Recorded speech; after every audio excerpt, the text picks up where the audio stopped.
आज से हम स्टार्ट कर रहे हैं जावास्क्रिप्ट। एक्चुअली जावास्क्रिप्ट तो स्टार्ट कर रहे हैं बराबर, पर जो बंदा डायरेक्टली हमारे जावास्क्रिप्ट के वीडियो देखेंगे, अगर वो बंदा ही मतलब समझ लो कि उसको सी प्लस प्लस का कोई नॉलेज ही नहीं है बराबर, और अगर वो बंदा डायरेक्टली जावास्क्रिप्ट सीखने की कोशिश कर रहा है तो उसको कैसे पता चलेगा कि भाई इफ एल्स क्या है, स्विच क्या है, वेरिएबल क्या है, एरे क्या है, एरे में से कोई वैल्यू लेनी हो तो कैसे ले सकते हैं, कैसे वैल्यू चेक कर सकते हैं।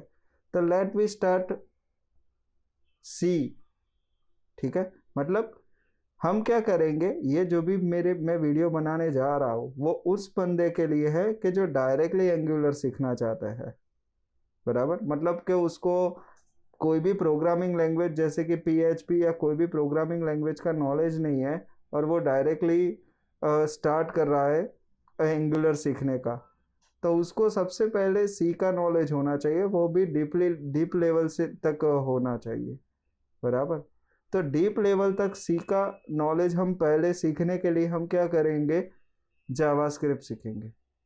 डीप लेवल तक हमें अगर समझ लो कि उप्स के कंसेप्ट और C++ के कंसेप्ट सीखने हैं तो उसके लिए हम टाइपस्क्रिप्ट सीखेंगे। जावास्क्रिप्ट, टाइपस्क्रिप्ट, अगर C और C++ के सारे फंडा आपको 100% क्लियर हो जाता है, उसके बाद अगर आप एंगुलर स्टार्ट करो तो आपको बेनिफिट होगा। तो एंगुलर स्टार्ट करने के लिए हम 10 से 15 दिन तक C और C++ के सारे टॉपिक्स डेवलपमेंट के लिए हम सीखेंगे। तो let we start see in JavaScript.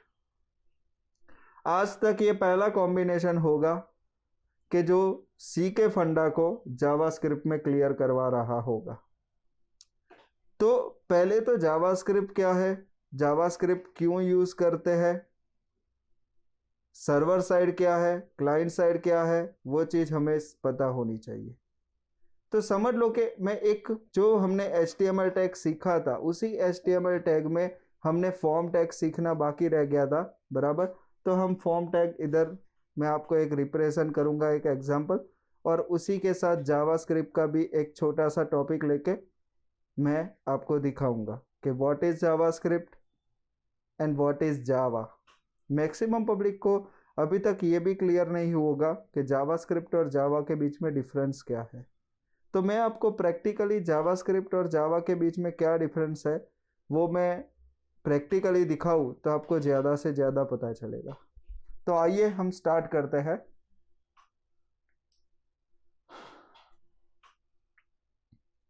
सबसे पहले मैं एक डेस्कटॉप पे एक छोटा सा फोल्डर बना देता हूं, जावास्क्रिप्ट।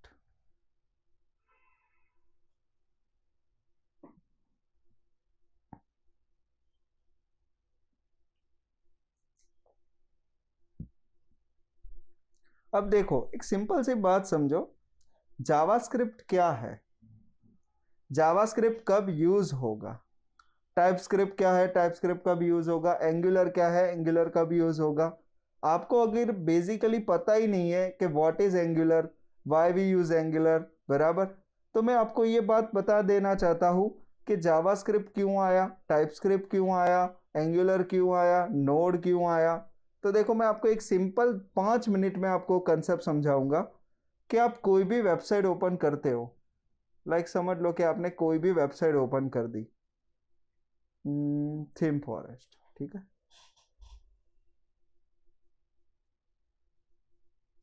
बहुत ही समझने लायक चीज है। या तो कोई भी सॉफ्टवेयर पकड़ लो, चलो मैं कोई भी मेरा बना हुआ सॉफ्टवेयर हो वो सॉफ्टवेयर लेके आपको समझाता हूं। समझ लो कि ये आपके सामने सॉफ्टवेयर है, ठीक है। तब ये सॉफ्टवेयर है तो इसका डिजाइनिंग आप किस में करोगे, ऑफकोर्स HTML CSS में करोगे बराबर। पर HTML CSS में करने से जो भी आप HTML CSS में डिजाइनिंग करोगे तो उसके अंदर ये डिजाइनिंग हो गया। अब कहीं ना कहीं समझ लो कि आपको कोई भी मतलब डेवलपमेंट कोड की जरूरत पड़ी, लाइक समझ लो कि आपने ये टेक्स्ट बॉक्स बना दिया, तो आप HTML कोड का यूज करके, फॉर्म टैग का यूज करके आप ये टेक्स्ट बॉक्स बना दोगे। मैं आपको प्रैक्टिकली समझाना चाहता हूं, सो प्लीज कॉन्सेंट्रेट हियर कि अगर आप समझ लो कि कोई भी वेबसाइट डिजाइन या डेवलपमेंट करते हो तो उसके अंदर कितने फेस होते हैं। तो सबसे पहला फेस होता है डिजाइनिंग का, दूसरा फेस होता है डेवलपमेंट का, और दो फेस के बीच में सबसे मेन हिस्सा होता है लॉजिक का। तो समझ लो कि आपको डिजाइनिंग जो करना है, बराबर आप एंगुलर सीखना चाहते हो, पर एंगुलर के पहले मैं आपको टाइपस्क्रिप्ट सिखाना चाहूंगा, टाइपस्क्रिप्ट के भी पहले मैं आपको जावास्क्रिप्ट सिखाना चाहूंगा, और जावास्क्रिप्ट क्यों आया, क्यों जरूरत पड़ी, वो मैं आपको प्रैक्टिकली कहना चाहूंगा।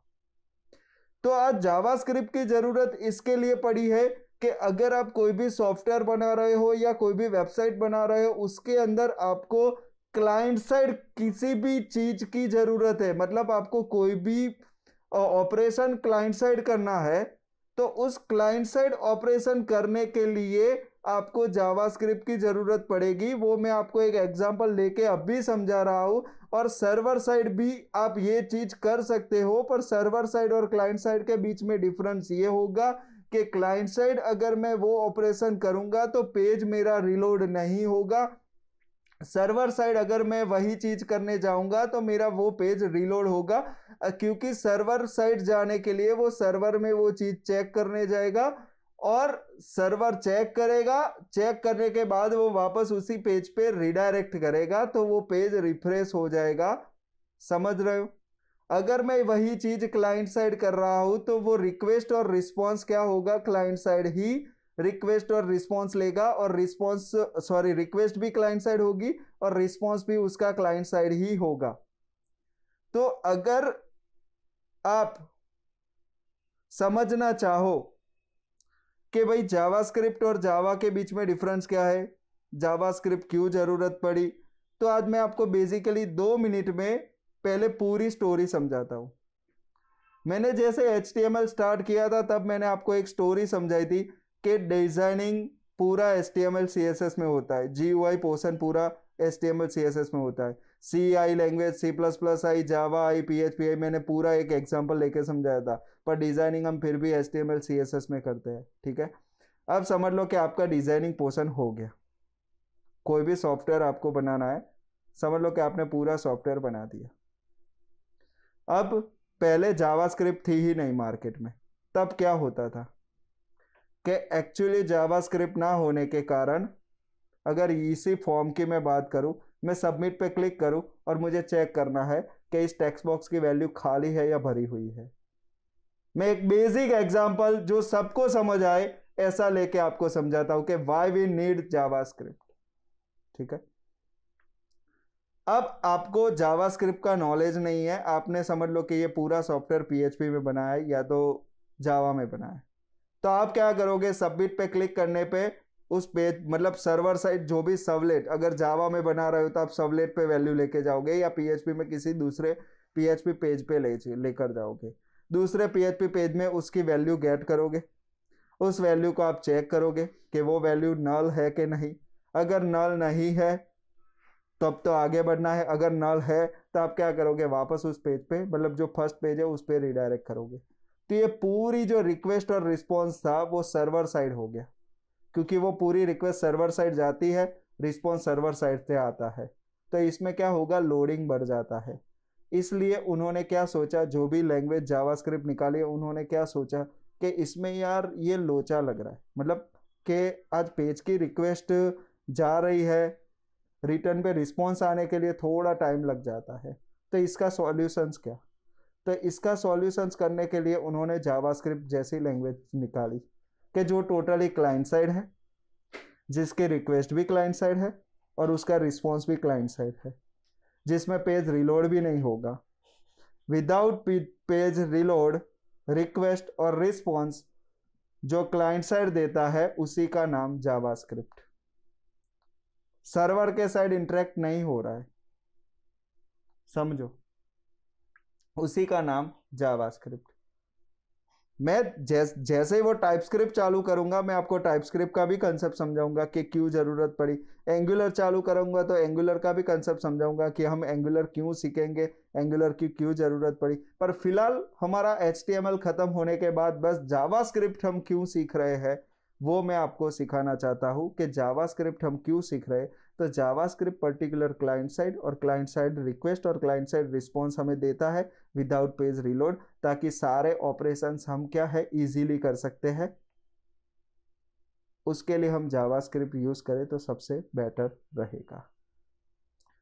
तो आइए वही चीज हम एक एग्जांपल के साथ सीखते हैं और साथ ही साथ हमें सी के सारे फंडा भी क्लियर करने ही है।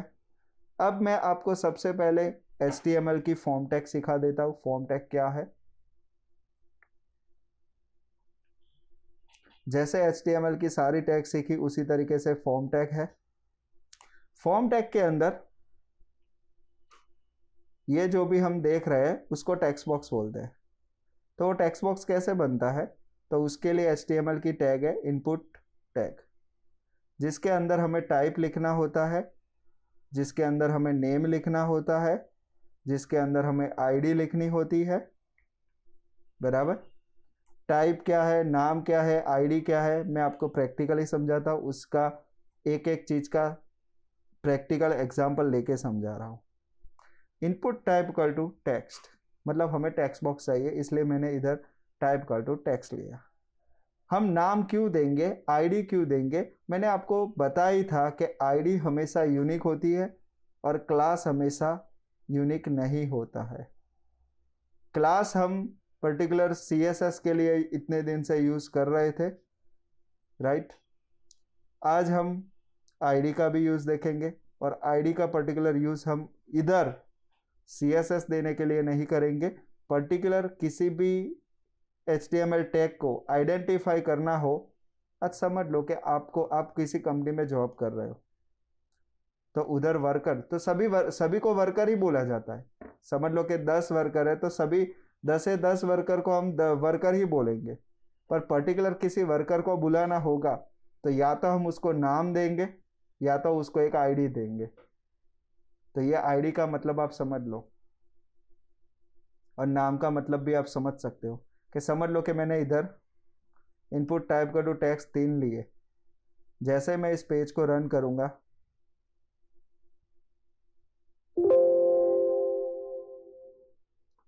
तो इधर सॉरी डिफॉल्ट ब्राउजर हम क्रोम कर देते हैं। समझ लो कि मैंने इधर रन किया तो तीनों text box same to same दिख रहा है। सेम टू सेम किसी कंपनी में कोई वर्कर्स बहुत सारे वर्कर्स वर्क कर रहे हैं तो उन सभी को हम वर्कर्स ही बोलेंगे। पर पर्टिकुलर किसी वर्कर को हमें बुलाना है तो हम या तो उसको एक नेम देंगे या तो उसको एक पर्टिकुलर आइडेंटिफाई के लिए ID देंगे। तो उसी के लिए अगर मुझे इस टेक्स्ट बॉक्स को अलग करना है तो मैं इस टेक्स्ट बॉक्स को कुछ अलग नाम दूंगा। लाइक समझ लो कि मैं नाम दे देता हूँ, नाम ही मैंने नाम दिया। इस टेक्स्ट बॉक्स को मैं दे देता हूँ ईमेल और ये टेक्स्ट बॉक्स मैंने लिया पासवर्ड के लिए। तो उधर मैं टाइप क्या कर दूंगा, पासवर्ड। ठीक है। तो अब देखो भले ही ये 3 टेक्स्ट बॉक्स होते हैं पर इस टेक्स्ट बॉक्स को मैंने नाम क्या दिया है, नाम। इसका मैंने नाम दिया ईमेल, इसका नाम दिया मैंने पासवर्ड। तब ये तीनों टेक्स्ट बॉक्स अलग हो गए। भले लग रहे सेम पर जब भी मैं किसी बटन या किसी पे क्लिक करूँ या मुझे किसी भी एक टेक्स्ट बॉक्स की वैल्यू चाहिए तो मैं उसके नाम पर से गेट कर सकता हूँ या तो उसकी ID पर से गेट कर सकता हूँ।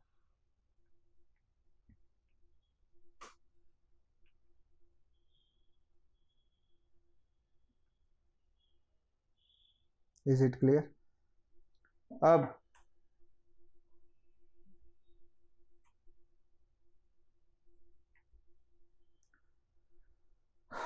समझ लो कि मैं इधर एक बटन ले लेता हूं। अब मैं आपको फॉर्म की टैग में सारी एलिमेंट सिखाने जा रहा हूं। तो फॉर्म टैग के अंदर सबसे पहला एलिमेंट देखा हमने इनपुट, जिसमें टाइप कितने ले सकते हैं। तो टाइप टेक्स्ट ले सकते हो, टाइप ईमेल ले सकते हो, टाइप नंबर ले सकते हो, टाइप पासवर्ड ले सकते हो, type date, type time, type radio, type checkbox, type submit, type button, type reset, type file, ऐसे बहुत सारे टाइप कलर, बहुत सारे टाइप के टाइप है। तो आपको एज ए प्रैक्टिस के लिए ऐसा कर लेना चाहिए प्रैक्टिस, कि आप ऐसा कर सकते हो।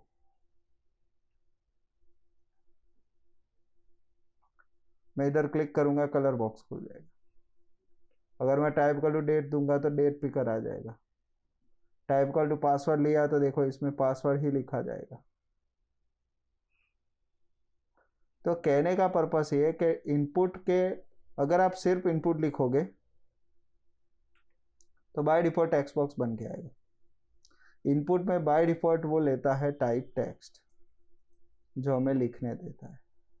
ठीक है, तो आज पहले हम फॉर्म टैग भी क्लियर कर लेते हैं, साथ ही साथ मैं आपको जावास्क्रिप्ट और जावा के बीच में क्या प्रैक्टिकली डिफरेंस है वो मैं समझाता हूँ।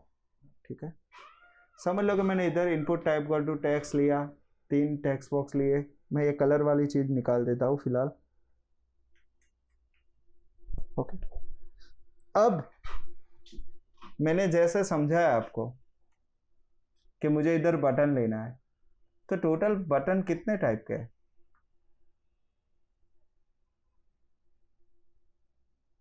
तो टोटल बटन है 3 टाइप के। सबमिट,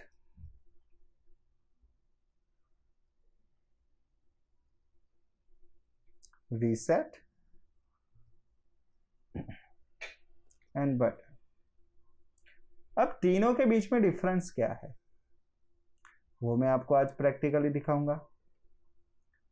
सबमिट हो गया, रीसेट हो गया, ये जो बटन है उसमें मैं वैल्यू दे देता हूं कोई भी। ठीक है, सबमिट में बाय डिफॉल्ट वैल्यू ले लेता है सबमिट, रीसेट में ले लेता है रीसेट। अगर मुझे सबमिट के अंदर चेक लिखना है, मैंने अब तक आधे लोग को पूछा है कि how many types of button are there in HTML, then we say कि sir button, clear button, add button, more button. Maximum public मुझे ऐसा आंसर देता है। देन आई शॉक कि this is not button, this is button value. मतलब ये सारे button नहीं है, वो बटन के वैल्यू है। बटन सिर्फ 3 टाइप के हैं, रीसेट, सबमिट और बटन। अगर मैंने टाइप सबमिट लिया है पर वैल्यू में बटन लूं, फिर भी वो बटन तो सबमिट ही है। अगर मैं टाइप रीसेट लेता हूं, वैल्यू में कैंसल लेता हूं, तो वो बटन कैंसल बटन नहीं है, वो बटन तो रीसेट, उसका टाइप तो रीसेट ही है, उसकी वैल्यू आपने कैंसल ली इसलिए आप उसको कैंसल बटन बोलते हो। ऐड उसकी वैल्यू है। अब मैं समझ लो कि इधर सबमिट लिख दूं तो वो बटन सबमिट बन गया, उसका टाइप सबमिट है इसकी वजह से। आई होप कि आपको इतना तो क्लियर हो गया होगा कि इनपुट, मैं जैसे जैसे आगे बढ़ता जाऊंगा जावास्क्रिप्ट के अंदर मैं फॉर्म की सारी टैग भी सिखाऊंगा आपको। और साथ ही साथ देखो, मैं ये HTML के कॉम्बिनेशन के साथ जावास्क्रिप्ट इसलिए सिखा रहा हूं कि HTML के कोड पर ही जावास्क्रिप्ट का कोड अप्लाई होता है।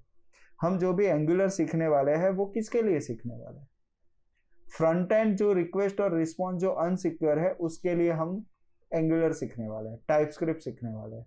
JavaScript is a not secure language, because उसमें जो भी फंक्शंस बनता है वो उसके रिक्वेस्ट रिस्पॉन्स दोनों क्लाइंट साइड होती है, नो डाउट। एंगुलर में भी सेम चीज, बट उसका जो फोल्डर स्ट्रक्चर है, उसका जो कोडिंग है, उसमें यूजिंग क्लास, ऑब्जेक्ट, उसके कंसेप्ट फॉलो होते हैं और जावास्क्रिप्ट में नहीं होते हैं। जावास्क्रिप्ट में अगर मुझे कोई भी वेरिएबल लेना है तो वो मैं डायरेक्टली ले सकता हूँ। मुझे अगर फंक्शन बनाना है तो मैं फंक्शन डायरेक्टली बना सकता हूँ। कोई भी चीज़ मुझे जावास्क्रिप्ट के अंदर करनी है तो वो मैं डायरेक्टली स्क्रिप्ट के अंदर लिख सकता हूँ, पर अगर मुझे वही चीज़ टाइपस्क्रिप्ट के अंदर करना है तो कंपलसरी क्लास बनाना होगा, उस क्लास के अंदर ही मुझे लिखना होगा, ताकि टाइपस्क्रिप्ट टोटली ऑब्जेक्ट ओरिएंटेड है। नाम ही है टाइपस्क्रिप्ट, उसमें डेटा टाइप कंपलसरी नेसेसरी है। व्हाट इज डेटा टाइप समझाता है प्रैक्टिकली, डोंट वरी। इधर मैंने 3 टेक्स्ट बॉक्स बना दिए, 3 बटन ले लिए। अब मैं आपको एक क्वेश्चन कहना चाहता हूँ कि टाइप कर टू सबमिट कब सबमिट होता है, मतलब टाइप कर टू सबमिट आपने लिया तो इसका रीसेट और बटन के बीच में डिफरेंस क्या है। अगर आप फॉर्म टैग नहीं ले रहे हो तब ये तीनों बटन सिंपल बटन हो गए, मतलब कोई वर्किंग नहीं करेगा। देखो कैंसल बटन या ऐड तीनों सेम टू सेम हो गए। विदाउट फॉर्म टैग तीनों सेम है, पर विथ फॉर्म टैग जब मैं बटन पे क्लिक करूंगा तो देखो पेज रिलोड हो रहा है, क्योंकि ये फॉर्म सबमिट हो रहा है। सबमिट बटन अगर फॉर्म टैग लोगे तभी वो सबमिट कहलाएगा। रीसेट बटन अगर आप फॉर्म टैग लोगे तभी वो रीसेट कहलाएगा। रीसेट का वर्क क्या है? सबमिट बटन का काम है फॉर्म को सबमिट करना, रीसेट बटन का काम है फॉर्म को रीसेट करना। ठीक है, अब बटन का काम क्या है तो उसका यूज फिलहाल मैं आपको थोड़ी ही देर में समझाने वाला हूं, सो डोंट वरी। ठीक है, अब मुझे ऐसा कुछ करना है कि अगर मैं सबमिट पे क्लिक करूं, इस टेक्स्ट बॉक्स में अगर वैल्यू एम्प्टी है, मैं आपको बेसिक एग्जांपल लेके समझाना चाहता हूं what is JavaScript and what is Java. ठीक है, तो मैं इधर ये बाकी के 2 टेक्स्ट बॉक्स भी निकाल देता हूं, फिलहाल ये बाकी के 2 बटन भी मैं निकाल देता हूं। ठीक है, अब फॉर्म टैग कब काम आएगी? जब सबमिट करके जो भी एलिमेंट्स डेटा है उसको अगर हमें किसी दूसरे पेज पर ले जाना है, मतलब इस पेज की रिक्वेस्ट में मैंने अभी आपको बताया कि हर एक वेब पेज का रिक्वेस्ट और रिस्पॉन्स होता है। ठीक है, मुझे कुछ ऐसा करना है कि इस पेज की रिक्वेस्ट मतलब a.html पेज है, उसके डेटा मुझे किसी दूसरे पेज पर लेकर जाना है। ठीक है, तो हम क्या करेंगे, फॉर्म टैग में क्या डालेंगे? एक्शन। क्या डालेंगे? एक्शन। मेथड की फिलहाल हम बात नहीं करेंगे क्योंकि मेथड थोड़ा ज्यादा डेवलपमेंट पार्ट साइड चला जाएगा। ठीक है, फिलहाल हम एक्शन टैग की बात करते हैं।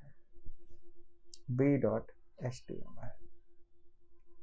जब मैं सबमिट पे क्लिक करूंगा तो क्या होगा, a.html की जो पेज है उसकी जो रिक्वेस्ट है, मैंने अभी बताया हर एक वेब पेज का एक रिक्वेस्ट होता है, एक रिस्पॉन्स होता है। जब मैं इस पेज में इस बटन पे सबमिट पे क्लिक करूंगा तो इस पेज की रिक्वेस्ट b.html पेज पे जाएगी, फॉरवर्ड होगी। क्या होगी? रिक्वेस्ट फॉरवर्ड होती है। जब भी किसी पेज की रिक्वेस्ट फॉरवर्ड होती है या जब भी किसी पेज की हम रिक्वेस्ट हिंट करते हैं, तब वो अगर URL है तो URL भी हिंट होती है, साथ ही साथ हम उसके साथ डेटा भी पास कर सकते हैं। इतना याद रखो कि किसी ना किसी पेज की अगर रिक्वेस्ट हिंट हो रही है लाइक, तो हम साथ ही साथ, ये डेवलपमेंट पर्पस के लिए छोड़ दो, अभी नहीं समझते हम। ठीक है, मैं तो जावास्क्रिप्ट आपको विदाउट फॉर्म के भी समझा सकता हूँ। ठीक है, ज्यादा उसी में मजा आएगा। एक काम करता हूँ, विदाउट फॉर्म में समझाता हूँ। विथ फॉर्म जो लिखा है मैं पहले इतना रन करके तो आपको दिखाई देता हूँ ताकि आपको क्लियर हो जाए कि एक्शन का मतलब क्या है। ठीक है, सपोज कि मैंने इधर विजय डाला, सबमिट पे क्लिक किया, देखो वो कहाँ गया? b.html पेज पे गया। मैंने b.html पेज बनाया नहीं इसलिए एरर दिया।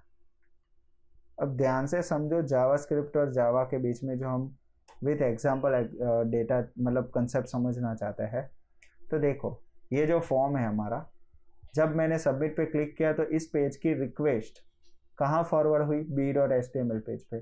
साथ ही साथ फॉर्म का जितना भी डेटा था वो सारा लेकर गया। रिक्वेस्ट मीट होती है तब वो साथ ही साथ डेटा भी लेकर जाता है, डेटा लेकर आता है। ठीक है, अब मैं आपको समझाना चाहूंगा कि अगर मुझे ऐसा ही सिर्फ चेक करना था कि ये जो फॉर्म गया b.html पेज पे वो नहीं जाना चाहिए था, मतलब इधर मैं क्लिक करूं तो अगर वो टेक्स्ट बॉक्स एम्प्टी है तो वो उस पेज पर नहीं जाना चाहिए था। ठीक है, तो आप क्या करोगे?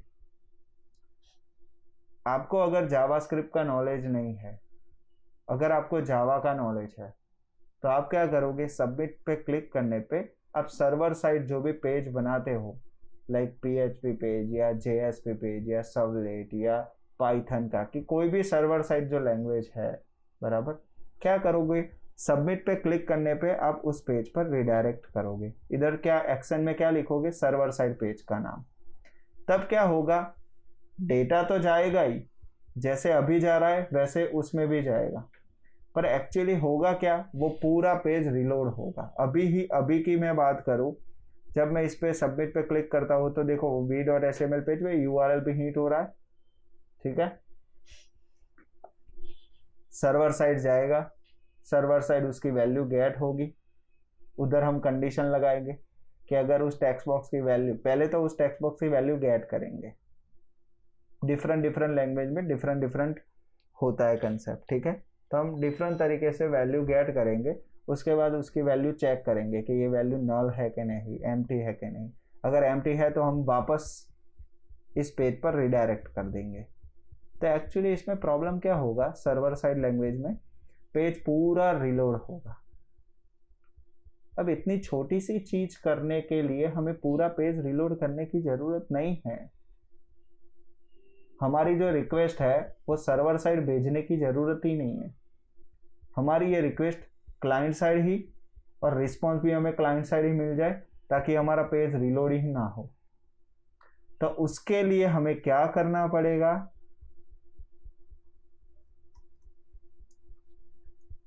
एक फंक्शन बनाना होगा।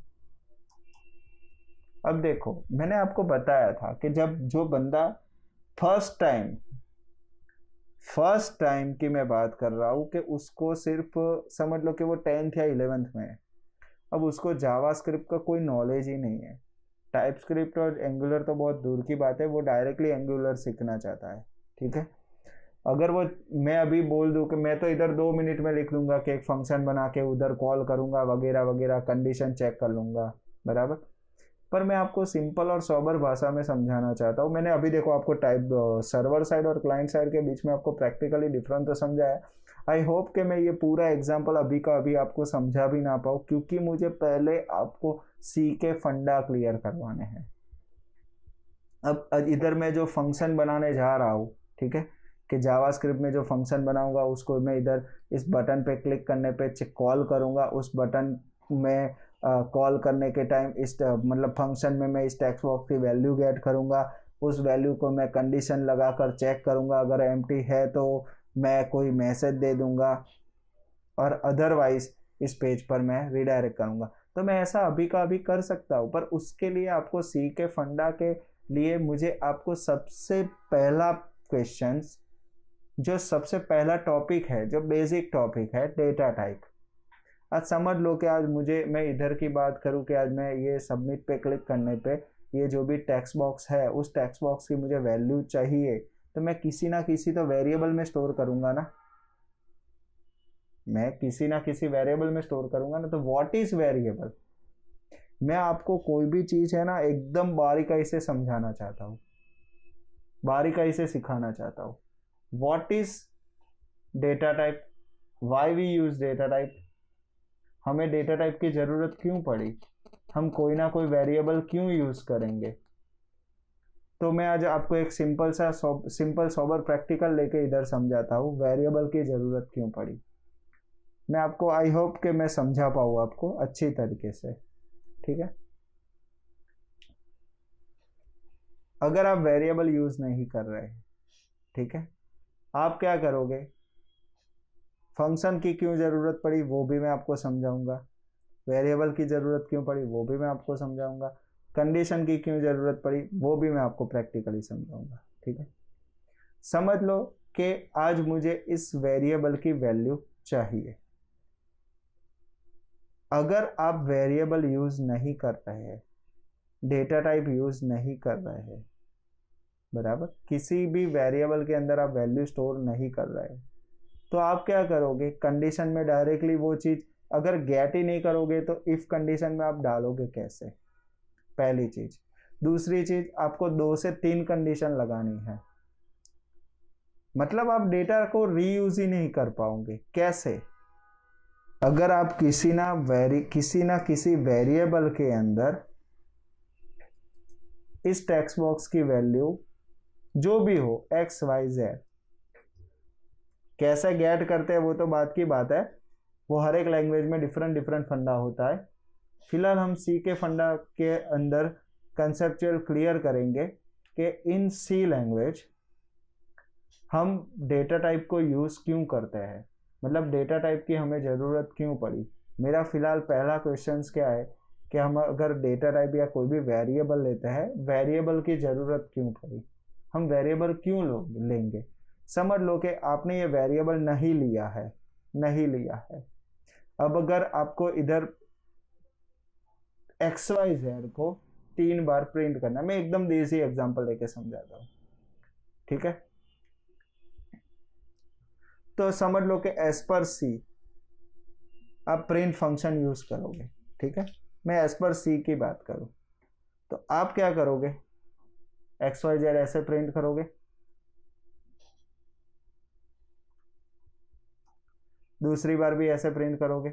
समझ लो कि आपको एक्स वाई जेड प्रिंट करने को बोला, इन सी लैंग्वेज की मैं बात करूं, तो आप क्या करोगे, ऐसे प्रिंट करोगे। उसके बाद दूसरी बार अगर ज़रूरत पड़ी तो ऐसे प्रिंट करोगे, तीसरी बार ज़रूरत पड़ी तो भी ऐसे प्रिंट करोगे, राइट। चौथी बार ज़रूरत पड़ी ऐसे प्रिंट करोगे। अब मैं आपको बताऊं कि एक ही पेज के अंदर समझ लो कि इस टेक्स्ट बॉक्स की वैल्यू या तो एक्स वाई जेड को हमें बार बार यूज करना है। मैं चाहता हूं कि आप थोड़ा मतलब कंसंट्रेशन इधर रखो, मैं आपको कोई गोल गोल घुमाने की कोशिश नहीं कर रहा। विदाउट सी लैंग्वेज सीखे जावास्क्रिप्ट कैसे सीख सकते हो, यही मेरा मतलब इंटेंस है कि मैं आपको विदाउट सी लैंग्वेज आपको जावास्क्रिप्ट कैसे सिखा पाऊँ। इन सी लैंग्वेज किसी भी चीज़ को प्रिंट करना है तो प्रिंटफ नाम का फंक्शन है, ठीक है। समझ लो प्रिंट प्रिंटफ वॉट एवर, वो हमें सिंटैक्स से नेसेसरी नहीं है, हम लॉजिकली फंडा सीखेंगे, ठीक है। समझ लो कि आप प्रिंट एक्स वाई जेड करोगे, दूसरी बार करोगे, तीसरी बार करोगे, चौथी बार करोगे।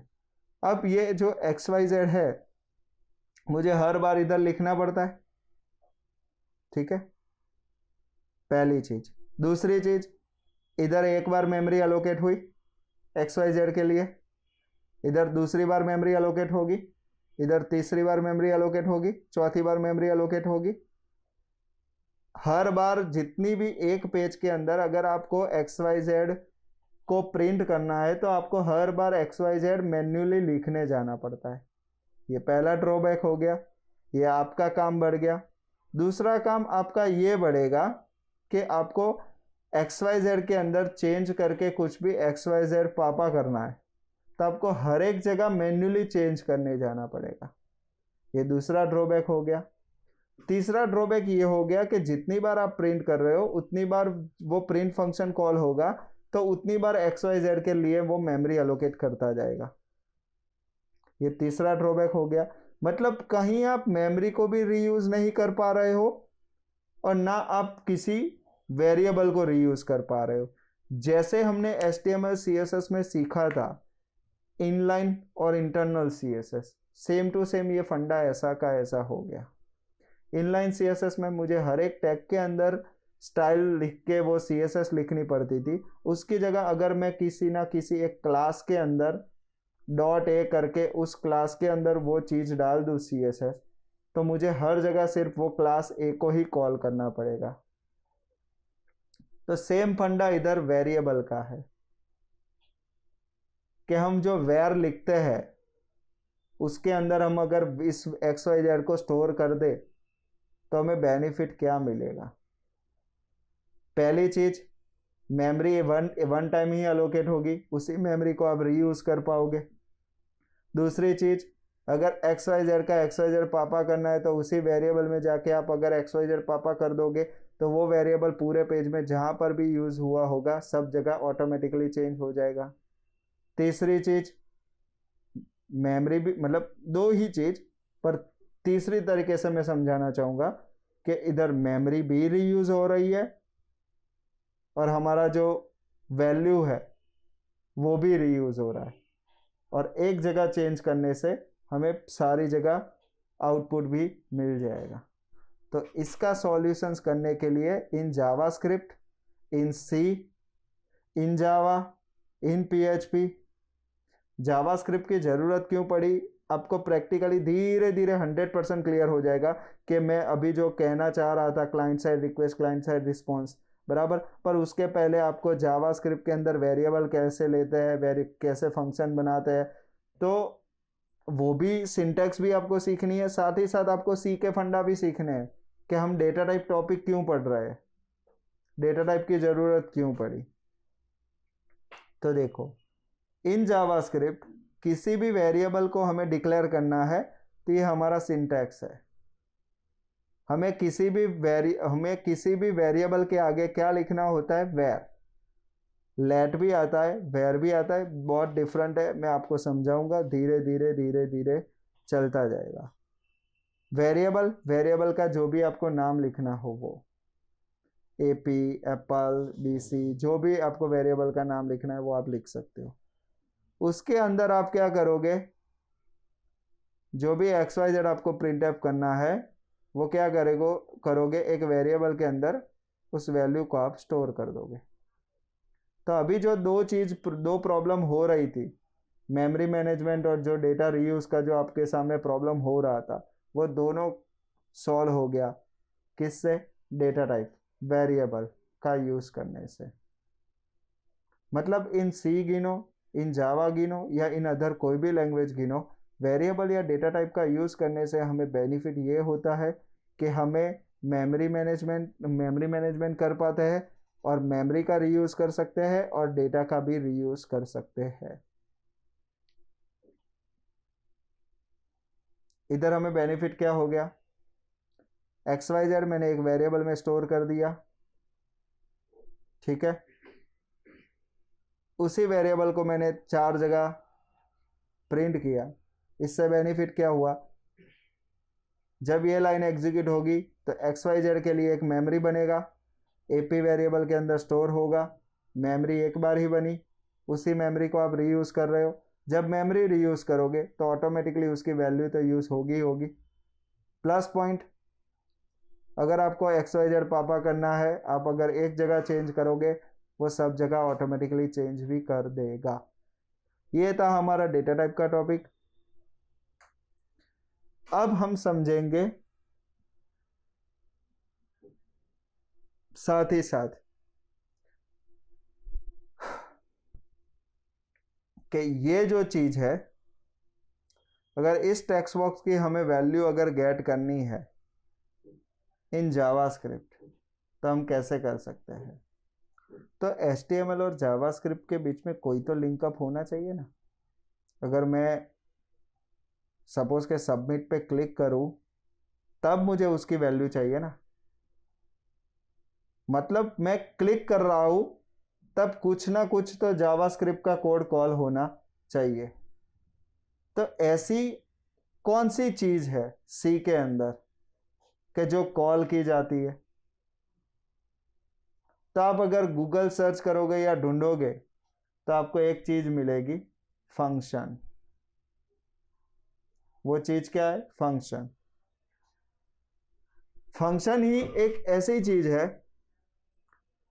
जो लिखा जाता है और उसको कॉल किया जा सकता है।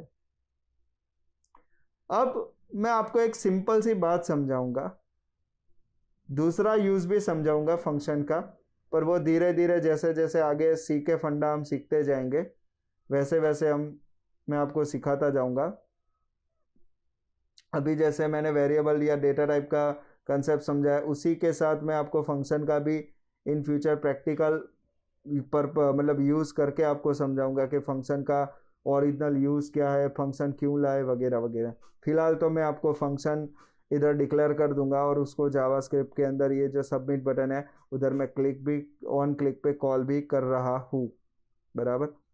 पर फंक्शन टॉपिक फिलहाल हम क्यों यूज़ करेंगे वो तो आपको समझ गया कि HTML और जावास्क्रिप्ट के बीच में मुझे कोई भी लिंकअप करवाना है तो कोई ऐसी चीज़ होनी चाहिए जो कॉल होती हो।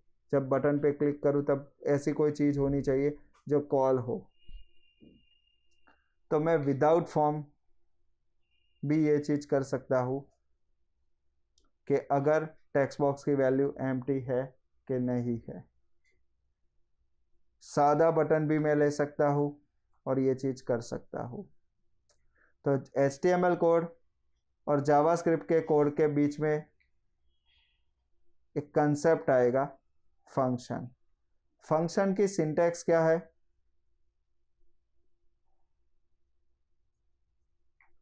तो क्या फंक्शन रिटर्न टाइप। मैं आपको इधर लिखकर समझाना चाहूंगा कि फंक्शन की सिंटैक्स क्या है। तो क्या function return type, function name.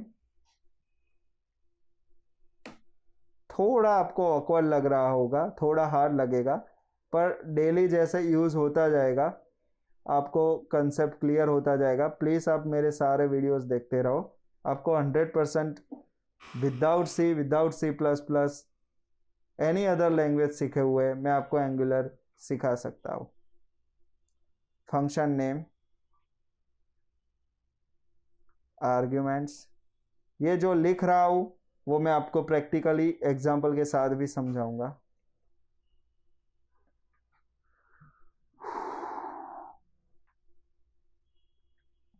तो इसी सिंटैक्स को मैं फॉलो करते जाऊं तो मैं इधर लिखूंगा फंक्शन।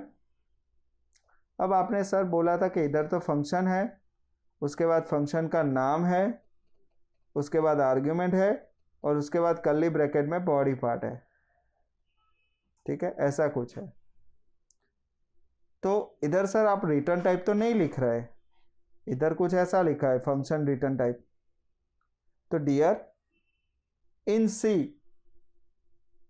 सी और इन जावास्क्रिप्ट दोनों में डिफरेंट क्या है? फंक्शन की जो सिंटैक्स है इन सी लैंग्वेज कैसी होगी? ऐसी होगी, void abc। void है फंक्शन रिटर्न टाइप, abc है फंक्शन का नाम, ये है आर्ग्यूमेंट के लिए और ये है बॉडी पार्ट।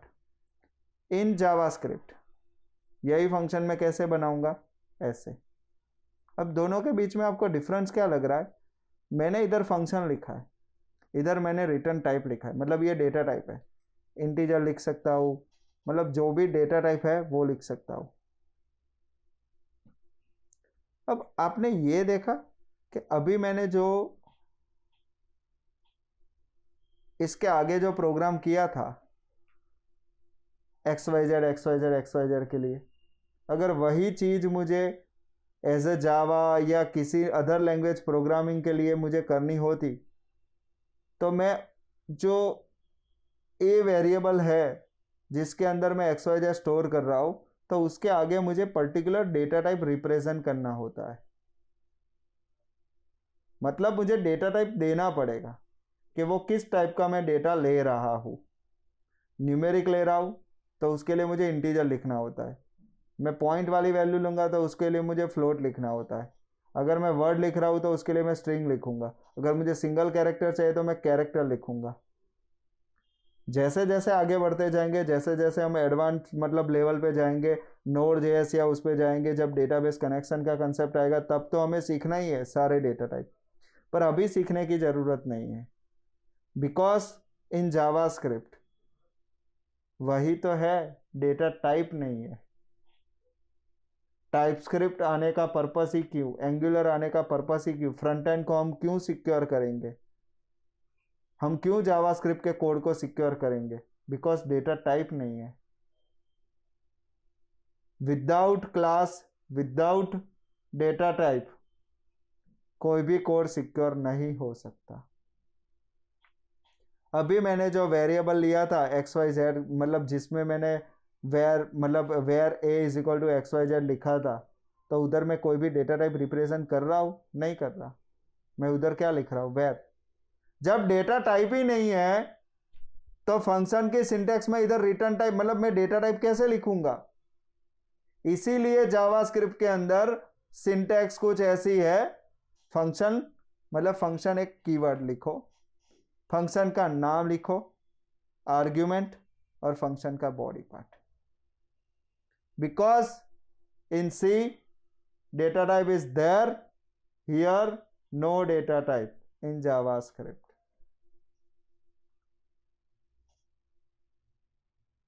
इसीलिए जावास्क्रिप्ट में जो फंक्शन का सिंटैक्स है वो कुछ ऐसा है, फंक्शन, फंक्शन का नाम, फंक्शन का आर्गुमेंट और फंक्शन का बॉडी पार्ट।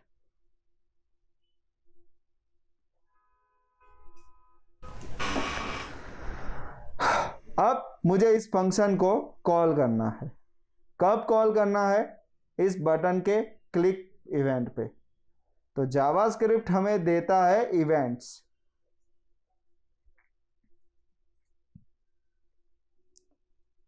कितनी इवेंट है? तो क्या ऑन क्लिक। एक ही समझते हैं, ज्यादा समझना ही नहीं है। जैसे जैसे समझते जाएंगे वैसे वैसे मैं इधर कॉमा कॉमा करके लिखता जाऊंगा। बिकॉज आप कंफ्यूज हो, ऐसा मुझे करना ही नहीं है। ठीक है, मुझे ये फंक्शन कॉल कब करना है? जब इस बटन पे क्लिक करूं तब। क्लिक करना है तो ऑन क्लिक करो। ठीक है, इस फंक्शन को कॉल कर दो। अगर मैं डायरेक्टली इधर कॉल करना चाहता हूं फंक्शन, तो मैं ऐसे भी कर सकता हूं। मतलब समझो, मैं आपको दिखाता हूं।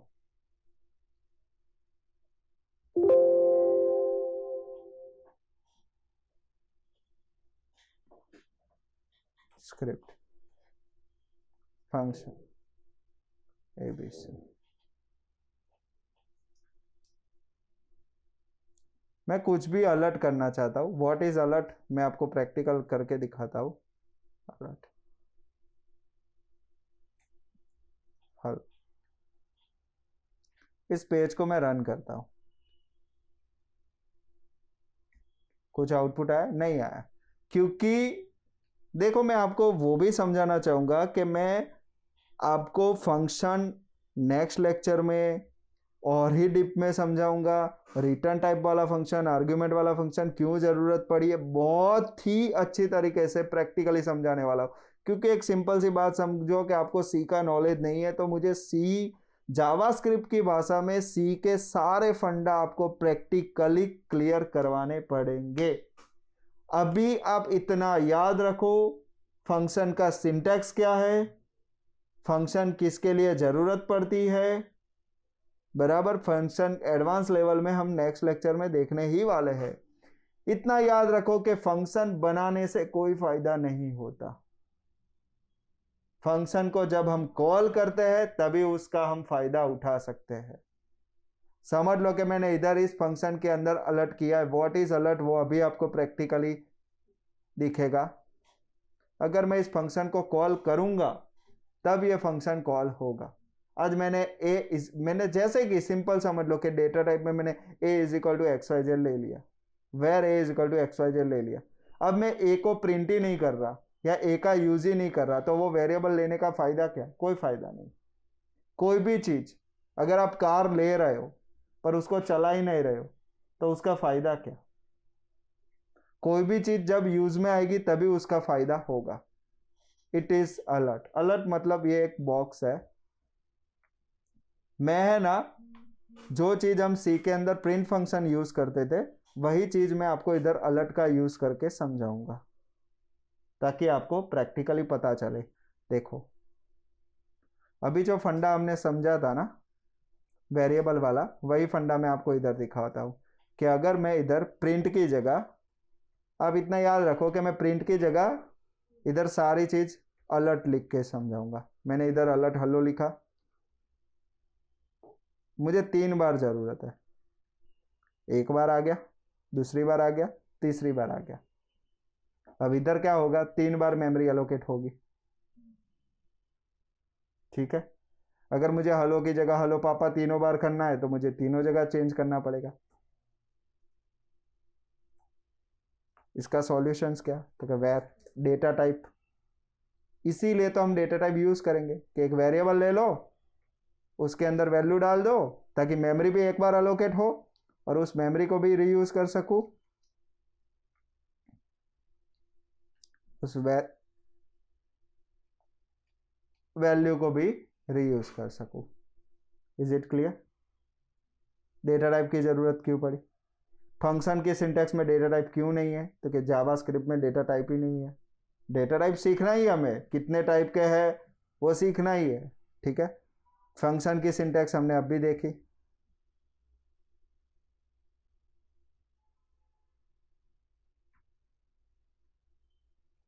एक फंक्शन बनाया सिंपल सा, उसके अंदर हेलो प्रिंट किया। फंक्शन कॉल नहीं करूंगा तो नहीं आउटपुट आएगा, कॉल करूंगा तभी आउटपुट आएगा। ठीक है, अब ये फंक्शन मुझे एक्चुअली कॉल कब करना है, जब बटन पे क्लिक करूं तब। तो मैंने इधर कॉल किया, सिंपल इसमें अलर्ट कर देता हूं, प्रिंट करवाता हूं कुछ। तो देखो आज इतनी तो आपको प्रैक्टिस हो गई। सॉरी,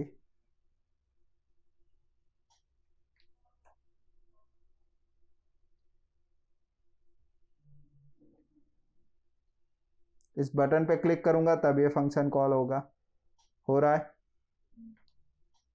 अब मुझे साथ ही साथ ये जो अलर्ट हो रहा है वो तब होना चाहिए जब इस टेक्स्ट बॉक्स की वैल्यू खाली हो, अदरवाइज वो बी पेज पे चला जाना चाहिए। मुझे ऐसा करना है। अभी देखो ये अलर्ट हो रहा है, पेज रिफ्रेश हो रहा है, नहीं हो रहा है, क्योंकि इस पेज की रिक्वेस्ट, ये जो फंक्शन कॉल कर रहा हूं, ये जो मैंने फंक्शन बनाया वो टोटली क्लाइंट साइड है। मतलब इसकी रिक्वेस्ट भी क्लाइंट साइड है, रिस्पॉन्स भी क्लाइंट साइड। जब मैं इस बटन पे क्लिक कर रहा हूं तो कोड भी क्लाइंट साइड है, रिक्वेस्ट भी क्लाइंट साइड है, रिस्पॉन्स भी क्लाइंट साइड है। ये बेनिफिट है जावास्क्रिप्ट का। जावास्क्रिप्ट का आपको पूर्णतः नॉलेज तो 100% होना ही चाहिए, तब आपको टाइपस्क्रिप्ट में 100% क्लियर होगा। टाइपस्क्रिप्ट का 100% नॉलेज होगा तभी आप एंगुलर पे पहुंच पाओगे।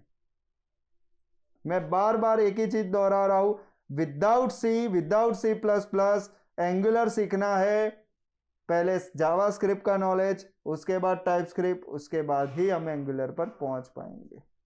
अब मुझे इस बटन पे क्लिक करने पे इस टेक्स्ट बॉक्स की वैल्यू गेट करनी है। तो किसी भी टेक्स्ट बॉक्स या किसी भी HTML टैग की वैल्यू गेट करनी हो तो कैसे कर सकते हैं इन जावास्क्रिप्ट। तो मैं आज आपको एक चीज कहना चाहूंगा कि जावास्क्रिप्ट की भाषा में हम HTML में वेब पेज बोलते हैं। किसी भी पेज को, a.html पेज को हम HTML की भाषा में वेब पेज बोलते हैं, जबकि जावास्क्रिप्ट की भाषा में वेब पेज को डॉक्यूमेंट बोला जाता है, या तो विंडो बोला जाता है। या तो आप उसको विंडो बोल सकते हो या तो आप उसको डॉक्यूमेंट बोल सकते हो। ये पूरा डॉक्यूमेंट है, मतलब जावास्क्रिप्ट की भाषा में बोलूं तो ये पूरा डॉक्यूमेंट है। मुझे इस डॉक्यूमेंट में से इस टेक्स्ट बॉक्स की वैल्यू चाहिए। जावास्क्रिप्ट की भाषा में इसको टेक्स्ट बॉक्स नहीं बोला जाता, इसको एलिमेंट बोला जाता है। क्या बोला जाता है? एलिमेंट। ठीक है, अगर मुझे इस एलिमेंट की वैल्यू चाहिए तो हम क्या करेंगे, document dot get element by ID. मैं इस एलिमेंट को मुझे उस एलिमेंट की अगर वैल्यू चाहिए तो पहले उस एलिमेंट को तो गेट करना पड़ेगा ना। उस एलिमेंट की आईडी क्या दी है मैंने? नेम। अब अगर समझ लो कि दूसरा टेक्स्ट बॉक्स है, उसको भी मैं अगर आईडी नेम दे दूं तो क्या होगा, ये वाला एलिमेंट गेट होगा कि ये वाला? कंफ्यूज, दोनों गेट नहीं हो सकते, कोई भी एक ही होगा, जो फर्स्ट आएगा वही। कंफ्यूज हो जाएगा, या तो वो फर्स्ट ले या तो वो लास्ट ले, समझ रहे? इसीलिए मैं बोलता था कि आईडी हमेशा यूनिक होती है, वेब पेज के अंदर एक एलिमेंट को एक ही आईडी दी जाती है। डॉक्यूमेंट माने वेब पेज, इस वेब पेज में मुझे ऐसा एलिमेंट गेट करके दो जिसकी आईडी नेम हो। ये एलिमेंट को मैं एक वेरिएबल में स्टोर करता हूँ। अगर वेरिएबल में स्टोर ना करूँ तो मुझे जब जब इस टेक्स्ट बॉक्स की वैल्यू चाहिए तो मुझे हर बार document dot get element by ID लिखना पड़ेगा। मुझे ना लिखना पड़े बार बार, इसीलिए मैं किसी वेरिएबल में स्टोर करूँगा। अब मुझे चाहिए क्या, इस वेरिएबल की वैल्यू चाहिए। मैं क्या करूँगा, t dot value,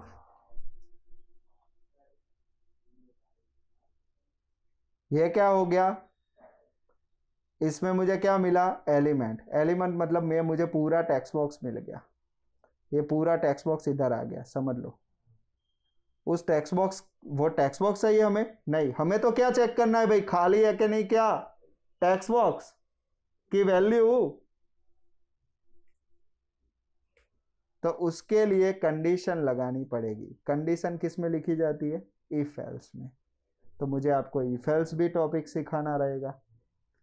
next lecture में हम फंक्शंस डीपली सीखेंगे, उसके नेक्स्ट लेक्चर में इफ एल्स समझेंगे।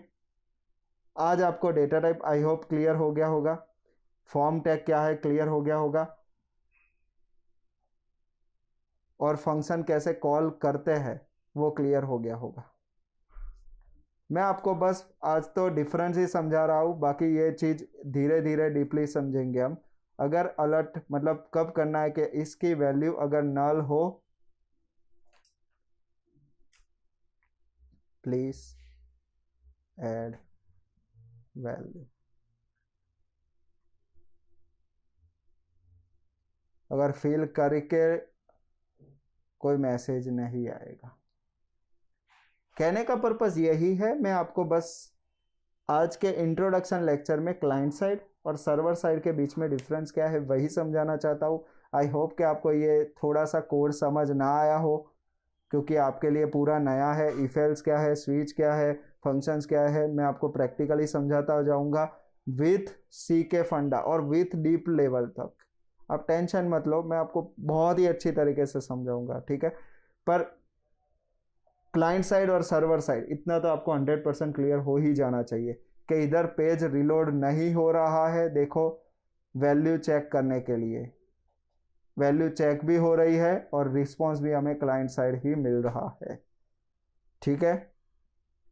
तो नेक्स्ट लेक्चर में हम फंक्शंस थोड़ा डीप में पढ़ेंगे, उसके बाद के लेक्चर में इफ एल्स और सी के सारे फंडा एक एक करके पढ़ते रहेंगे। ओके, थैंक यू, जय श्री कृष्ण।